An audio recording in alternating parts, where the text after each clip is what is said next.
What is up? Welcome back to another episode of Race Car and Chill. Today we're not going to be doing a lot of race carring.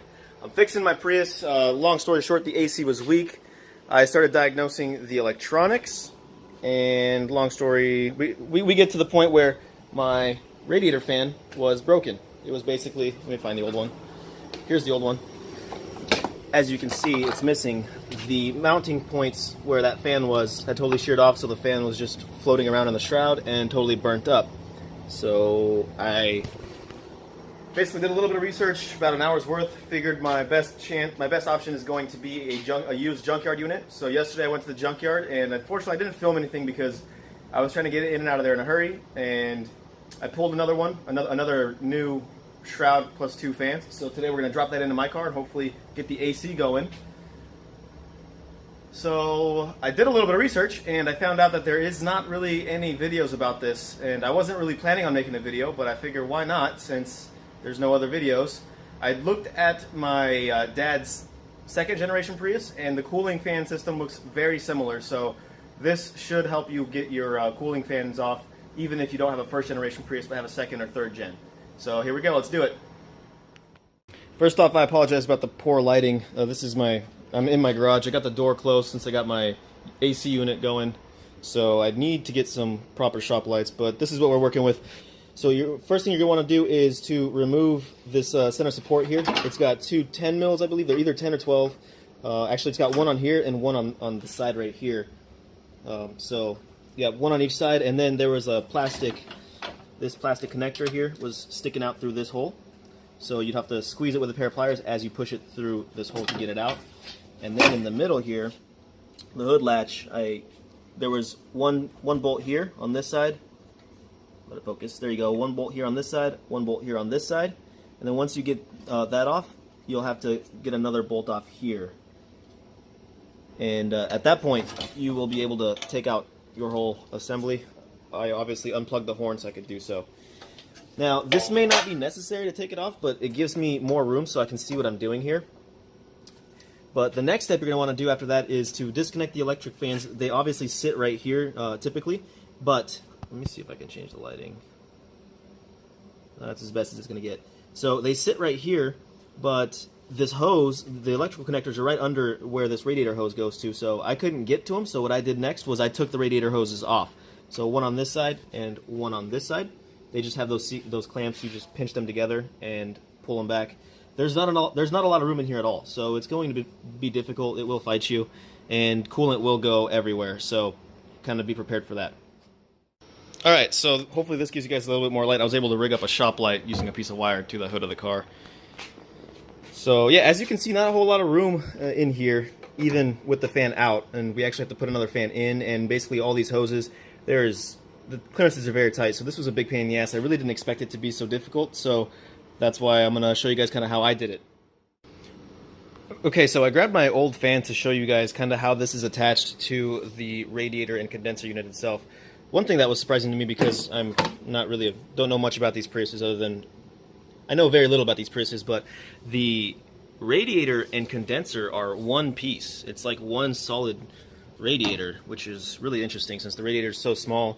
It's sitting behind the condenser. I'm not sure if I like that, because I feel like the condenser would get heat soaked from the radiator. But that's the situation. And then there's a separate transcooler down there, if you didn't know, for the transmission and the hybrid system. But anyway, so back to this.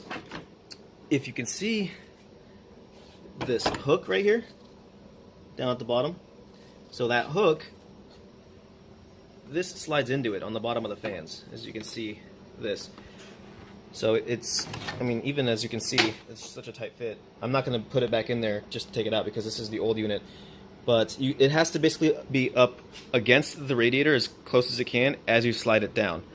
And there's two 10mm bolts here as well, which unfortunately happen to rest right under this coolant passage here. So it's difficult to get to, but it's just 2 bolts that hold this actual fan in, one on each side. Once you get those off, you'll be able to slide it straight up. And then what worked for me is I twisted it like this, and then I pulled it straight out. It was really difficult. As you can see, I broke the plastic when I was prying it off because I knew I was going to have to replace it because I saw that the fan was bad before I was able to even pull it out. So I got frustrated, and I got a big-ass crowbar, and I started cranking on it, and broke it. But anyway, I got a new one, so you'll want to be gentle. It's brittle plastic, so...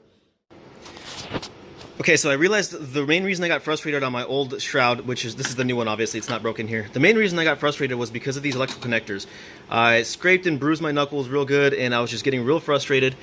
Here's the trick to get these things out.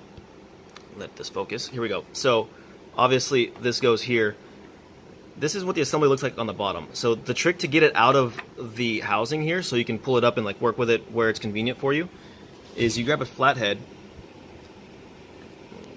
Let me get this to focus. There we go. You grab a flathead and you pry it. You push it. You slide it into here, and you kind of want to pry. You kind of want to pry up on it. Let's see if I can show you guys how to do it on this one. So here we go. I repositioned it. Hopefully this will work. Put the screwdriver in there, and you kind of just, oh yeah, pry on it. If you get it right, it slides right out. It shouldn't fight you at all. And then here's your electrical connection. Now the trick to these connectors is right here. So you see where the bottom of my screwdriver is? In that little hole right there is where you want to put in your flathead. Kind of just push it in there, and then you'll want to pry it a little bit, and it separates the plug. And it should come right off. See? That fought me a lot, and that got me really frustrated. I couldn't figure out these connectors. I was trying to just squeeze them like this by hand, and they're just so brittle, and there's just not enough room in there. You can't really get a good squeeze and pull, so it's real frustrating. Do it the way I just did. Take these out of here, and then pull them out here so you can like be comfortable with where you can see what you're doing, and then just pry it with a screwdriver. Save yourself a lot of time, a lot of bloody knuckles. Okay, so unfortunately I was not able to make a video of myself putting it in. There's not really any tricks. Like I said, I put it in vertically like this. I slid it down here and kind of pulled this out of the way. I guess you could take this off if you wanted to. I don't want to deal with the leaking coolant. I just held it out of the way like this, and I slid it in here. Another trick that helped me was I reached down here and I pulled the whole thing up. As you can see, you can. I pulled the whole thing out and kind of wiggled it back and forth to let myself clear all of these hoses and all this stuff down here. So you're just gonna have to take your time and then put it down, kind of like look around and see what it's stuck on. A lot of times it was like this getting stuck on this, or just you can see when you split it open. I know it'll be difficult on camera, but you can see all the way down, so you'll be able to see like where it's getting caught. So work your way around and take your time, wiggle it, and then when you're caught on something, it kind of helps if you like lift it up here, and then with your other hand kind of wiggle this into place. It will reach. It works. So now my next step is going to be I'm going to wire up these electrical connectors before I screw it in, just because I still have like the play if I need it. So I'm going to put in those wire connectors, and then I will put in those 10mm bolts on the side that hold it, and we should be good to go. One thing I should notice, I should make a note of on these electrical connectors down here, is there's two different colors coming out of the chassis harness. The green ones go on top, and the other one was blue and black, or blue and a white wire. The one with the two with the green wires, those go on the top clip, the one that's closest to us right here. And then obviously I got the screws in, I got my hoses in.